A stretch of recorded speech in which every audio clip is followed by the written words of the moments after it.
আপনার যাবত, আপনার দর্শন, আপনার চিন্তন, আর সুনীলদার যাপন, চিন্তন, দর্শন। এবং শুধু সুনীলদা না, সেই সময় যখন আপনারা দেশ পত্রিকায় কাজ করছেন, আপনার বন্ধুরা তো প্রায় পত্রিকা কাজের শেষে অন্য একটা দিকে চলে যেত, তখন কি আপনার মনে হতো না যে হাই হাই করে যে ইয়ে করে এরকম? আপনি তো নিজেকে বেশ ধরে রেখেছেন। আসলে ঠিকই তোমাকে তুমি বলছি, নিশ্চয়ই তোমাকে বলি যে আমি যে মদ খাইনি তা নয়, আমি খেয়েছি, একসময় খেয়েছি এবং খেয়ে আমার একটু একটু নেশাও হতে শুরু করেছিল।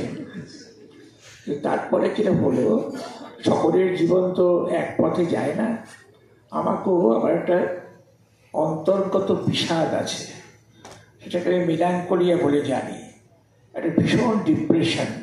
এটা আমার ছেলেবেলা থেকেই ছিল, অল্প অল্প করেছিল, কোনো ফ্রাস্ট্রেশন থেকে আসেনি, কোনো ব্যর্থতা থেকে আসেনি,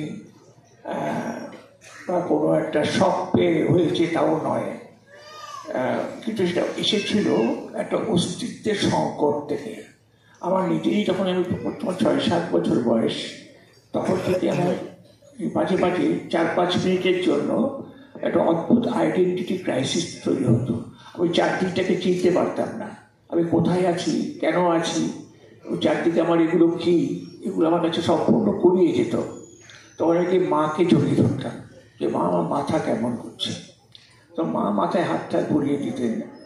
এইটা আমার ভিতরে ছিলই, বিজাকারে ছিল। পরবর্তীকালে it turned out to be the melancholia, worst type of melancholia. যেটা আমার হলো সেটা ভয়ঙ্কর বিষাদ রোগ, অসম্ভব রকমের একটা কী বলবো, অবসাদ, মানসিক অবসাদ। কিছুই ভালো লাগতো না, বেঁচে থাকাটা অর্থহীন বলে মনে হতো কোনো মানে। যখন শোপেনহাওয়ারের খুব ভক্ত হয়ে উঠেছিলাম। শোপেনহাওয়ারটা আমাকে world by will and idea বলে তার যে বইটি আছে, সেটি পড়ে আমার খুব অসম্ভব রকমের একটা ডিপ্রেশন তৈরি হয়েছিল। জীবন কিছু নয় এইসব মনে করতাম। তারপরে যেটা হলো, তো ওই 28-29 বছর বয়সে আমার যে মেলাঙ্কোলিটা হলো, সেটা আমার একটা এমন হলো যে আমি তখন সুইসাইডের কথা ভাবছি, যে আই উইল কমিট সুইসাইড, তারই মুক্তি ছাড়া মুক্তি নেই আমার। সেই সময় আমি ঠাকুরের আশ্রয় নিই, বা জানো যে আমি ঠাকুরের আশ্রয় নেই।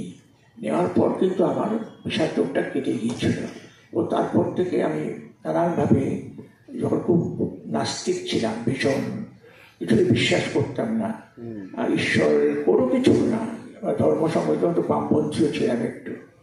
তো যাই হোক, সব রকম ওই এসে আমার অস্তিত্বের যে প্রয়োজন, অস্তিত্বকে বাঁচানোর প্রয়োজনে আমি গুরু গ্রহণ তো করেছিলাম।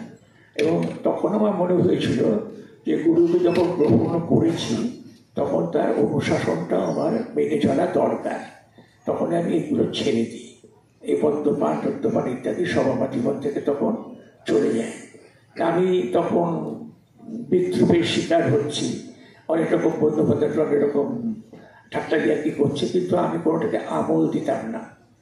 তো একজন আমাকে বলেছিল যে ওখানে গেলি কেন, তুই কেন গেলি বলে, সব আমাকে খুব অপমান টপমান করছিল। তা আমি আমাকে একজন বলেছিল যে উনি তো হিপ্নোটাইজ করেন। তা আমি তখন তাকে জিজ্ঞেস করেছি, তুই হিপ্নোটিজম জানিস? বলে না। আমি বলে, আমার হিপ্নোটিজম দরকার, তুই আমাকে হিপ্নোটাইজ করতে পারবি? তাহলে আমি যাবো না, আমাকে কর হিপ্নোটাইজ, কারণ আমার এই যন্ত্রণা সহ্য করতে পারছি না। তখন সে বলবে, তোকে দিয়ে আর কিছু হবে না, তুই গোল্লায় গেছিস। আমি আমাকে গোল্লায় যেতে দিই। এই গোল্লায় যাওয়া আমার, তারপর থেকে আমি সব ছেড়ে দিই। ভালো করেছিলাম না বন্ধ করেছিলাম, জীবনের অনেক কিছু হয়তো আমার উপভোগ করা হয়নি, তেমন নারীর সঙ্গ আমি হয়তো পাইনি।